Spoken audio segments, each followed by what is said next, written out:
You're good? It's pretty good. All right. Pretty good. What Secretary Clinton said, I will do it if other people do it. Well, I am very happy to release all of my paid speeches to Wall Street. Here it is, Chris. There ain't none. Why is there one standard for me and not for everybody else, Chris? I Will you agree to release these transcripts? mean, sure, if everybody does it, and that includes the Republicans. This birther issue, which we heard from Donald Trump and others, a racist effort to try to delegitimize the President of the United States. My dad, as I mentioned, came from Poland. I'm running for president. Guess what? Nobody has asked for my birth certificate.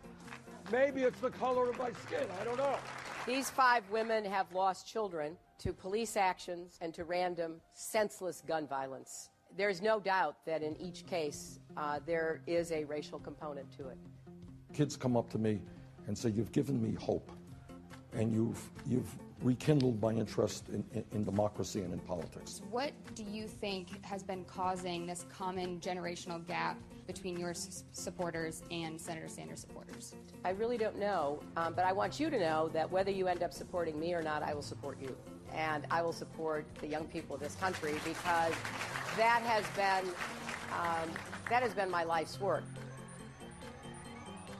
The news. The news. The news. Behind the statist media lies. Hello, ladies and gentlemen. This is the Brock Lawley program. My name is Brock Lawley. As you heard, the Democrats were squawk boxing last night on CNN. Some might call it a debate. Goodness gracious. Okay, so water is wet. Dogs bark. The sun came up this morning, and Democrats are calling their political opponents, wait for it, real shocker rolling down the bend, racists. Yes, racists. Again, everything that moves under God's green earth is a racist if you listen to the Democratic Party. Ladies and gentlemen, hilarious on so many levels if you actually wrap your mind around the fact that if this was even in the neighborhood of being true, which it isn't, if the whole world has gone buck crazy racist in the last 8 years, who is in power? It's just insane what these people get away with. And there was one in particular, one moment in this debate, which is just mind-bendingly stupid and ridiculous. And we're going to tackle it all by itself. And that is Hillary Clinton being judged by a different standard. Let's listen to that one more time. You're good? It's pretty good. All right.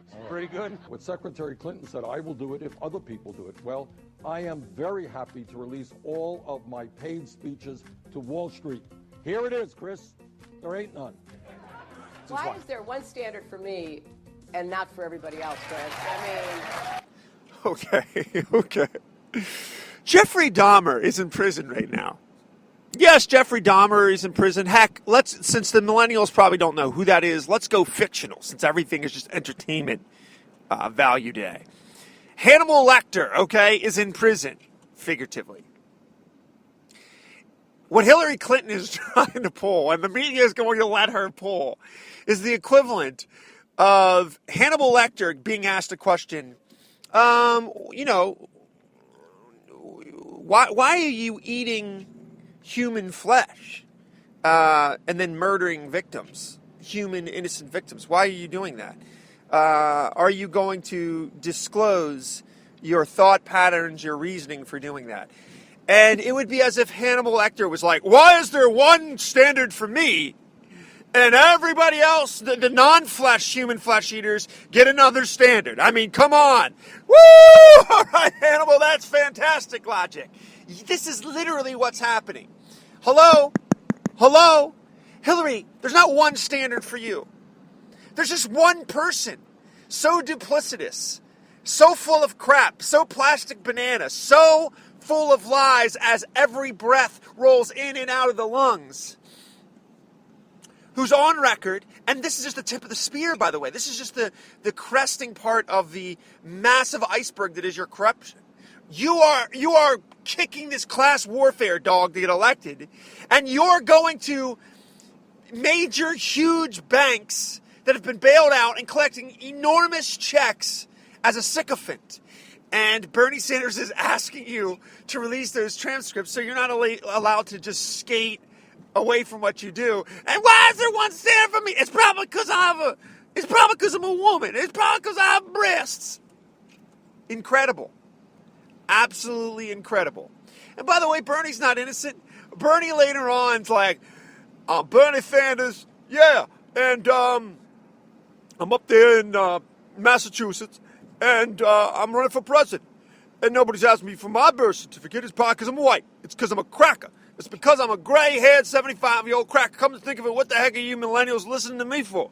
I'm a 75-year-old cracker who's still a socialist and pretty much never worked a job in his life. But nobody's asking for my birth certificates because they're all racists. No, Bernie, that's not the reason it didn't come up. The reason it didn't come up is because you don't have a backstory like Barack Obama. And by the way, the fact that the Democrats are scolding people for being birthers at the very same moment the Democrats are being birthers with Ted Cruz is remarkable. But again, all this would require some semblance of a media, which we have established ad nauseum does not exist. Okay, and further make you want to vomit, taste bile in the back of your throat. A Joe Biden video emerges on his thoughts. Oh, Joe Biden, by the way, millennials, Bernie Sanders voters, the vice president. Yeah, the vice president, Barack Obama's right-hand man. Well, there's this big debate about whether or not Barack Obama should be able to shove another Marxist judge onto the bench on the home stretch. Well, let's see what Plugsies has to say about this. Others will say that I'm not being contentious enough. Others. They suggest that since the court has moved so far to the right already, that it's too late for a progressive Senate to accept compromise candidates from a conservative administration. They would argue that the only people we should accept are liberal candidates, which are not going to come, nor would it is reasonable to expect them to come from a conservative Republican president. But I believe that so long as the public continues to split its confidence between the branches, compromise is the responsible course both for the White House and for the Senate. Therefore, I stand by my position, Mr. President. If the President consults and cooperates with the Senate. Wait, what? Wait, did I hear that right? Or moderates his selections absent consultation. What? What? Then his nominees may enjoy my support, as did Justices Kennedy and Souter. But if he does not, as is the President's right, then I will oppose his future nominees, as is my right. Is that right? Joe, is that right? Say it ain't so, Joe. I know Barack Obama, MSNBC, and the leftist water carriers are begging you to say it's not so. So it turns out that the Congress, according to Barack Obama's vice president, has every right to thumb their nose at Marxist, ridiculous candidates for Supreme Court, specifically on the home stretch of a presidency. Ladies and gentlemen, there are no tools that the human mind has yet created to quantify the level of hypocrisy that regularly and daily flows out of this evil, ridiculous party and ideology. Ladies and gentlemen, there are no charts. There are no graphs.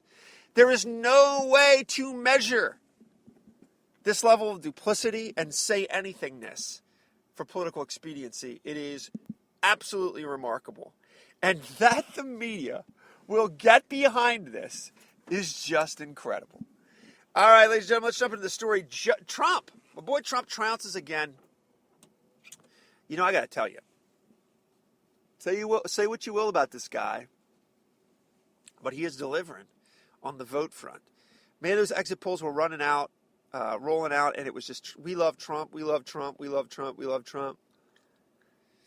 I know it's a huge enigma. It's a huge enigma to the establishment.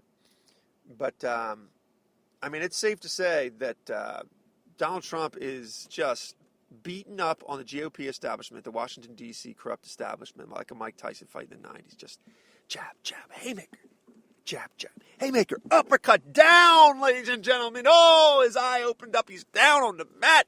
TKO. It is safe to say that, I think, at this point. And by the way, note, a ton of Hispanics voted for, wait for it, Donald Trump. So once again, the leftists and all the talking points. Dead. Wrong. Dead wrong. Absolutely dead wrong. New York Times has the piece. Goldberg, he's saying, look, if you want to derail Trump, Trump's the runaway candidate. If you want to derail him, Rubio and Cruz got to team up. Team up. It's the only way to stop the Donald. That's in the LA Times. According to Goldberg today. It's an interesting. It's an interesting point he's making. It would be an interesting thought to see those two guys team up. Not the worst idea I've ever heard, actually.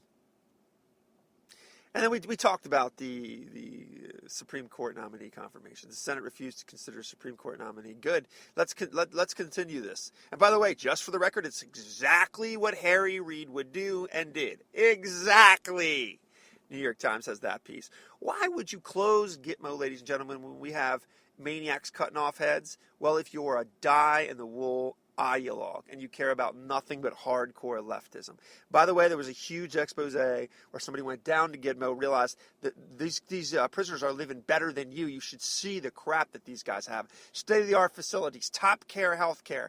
The whole meme from the left that this is some sort of hole is a myth. And by the way, 40% of the people that Barack Obama is letting out of Gitmo return to terror. That's killing innocent children, raping innocent women, beheading people, threatening your children, threatening the United States, threatening the West. It's madness what the president is doing. It's absolute madness. Wall Street Journal has the piece.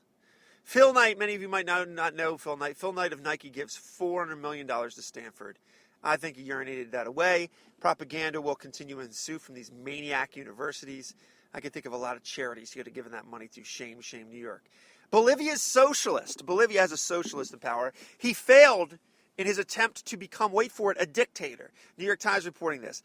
Yes, I again remind you, ladies and gentlemen, that totalitarian always enters stage left. I repeat that. The Bolivia socialist attempts to become a dictator. Fails at this election, but he might pull an Erdogan and just hold another election. And when you know, the second time they tend to win, these despots.